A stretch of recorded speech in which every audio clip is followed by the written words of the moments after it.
আসসালামু আলাইকুম। আজকে এই ভিডিওতে আপনাদেরকে স্বাগতম জানাচ্ছি। আজকের পুরো ভিডিও জুড়ে থাকছে টুস্কা প্লাস সিরাপ সম্পর্কে বিস্তারিত তথ্য। টুস্কা প্লাস সিরাপটি স্কয়ার ফার্মাসির একটি প্রোডাক্ট। এটি একটি কম্বাইন্ডিং সিরাপ। প্রতি 5 মিলিলিটার সিরাপে আছে গুয়াফেনিসিন বিপি 100 মিলিগ্রাম, লেবাম্যান্থল বিপি 1.1 মিলিগ্রাম এবং ডাইপেনহাইড্রামিন হাইড্রোক্লোরাইড বিপি 14 মিলিগ্রাম, যে সকল রোগের ক্ষেত্রে নির্দেশিত। টুস্কা প্লাস সিরাপে স্যাফরনযুক্ত কাশি সহ শ্বাসনালীর উপরের অংশের রোগজনিত উপসর্গ উপশমের জন্য ব্যবহৃত হয়। এটি কফ নিঃসারক, নেজাল ডিকনজেস্টেন্ট ও হিস্টামিন রোধী উপাদানের সংমিশ্রণে তৈরি। গুয়াফেনিসিন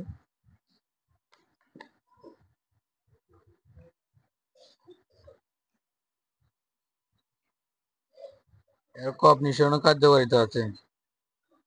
লেবোমেন্থল একটি ডিকনজেস্ট যা কনজেশন নিরাময়ের মাধ্যমে শ্বাস প্রশ্বাস সহায়তা করে। ডাইপেনহাইড্রামিন একটি অ্যান্টিহিস্টামিন ও হিস্টামিনের বৈঠক উপশমে সাহায্য করে।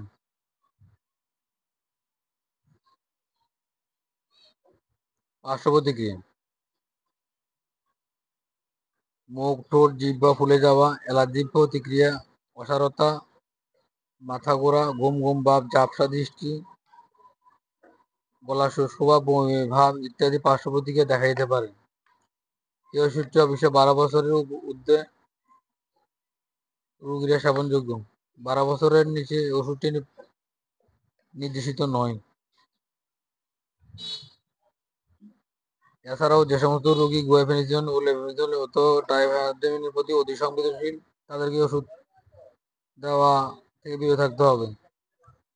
গর্ভাবস্থা স্তন্যদানকারী ব্যবহার: গর্ভাবস্থা স্তন্যদানকারী ওষুধ ব্যবহারের কোনো সুনির্দিষ্ট তথ্য পাওয়া যায়নি।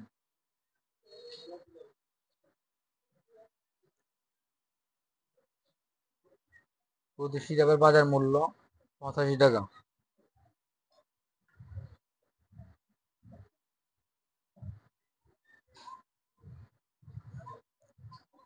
আলো থেকে দূরে, শুষ্ক ঠান্ডা স্থানে রাখুন। সকল শিশুদের নাগালের বাইরে রাখুন।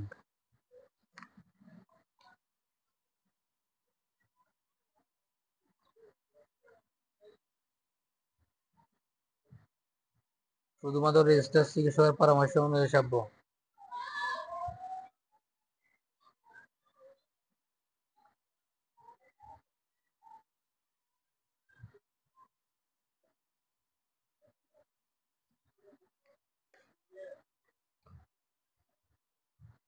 যে সমস্ত রোগী যকৃৎ, বৃক্ক, প্রস্টেটের রোগে ভুগছেন তাদের ক্ষেত্রে এই ওষুধ ব্যবহার করা উচিত নয়।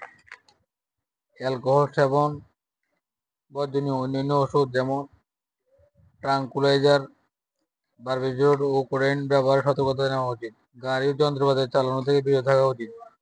এই ওষুধটি খেয়ে গাড়ি চালানো থেকে অবশ্যই বিরত থাকতে হবে। আজ এ পর্যন্ত। আবারও ফিরে আসবে নতুন কোনো মেডিসিনের ভিডিও নিয়ে। ততক্ষণ সাথে থাকুন।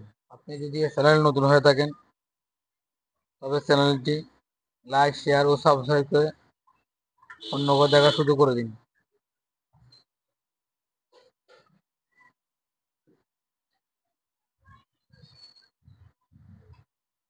এতক্ষণ ধৈর্য ধরে এই ভিডিও দেখার জন্য আপনাদেরকে অসংখ্য ধন্যবাদ।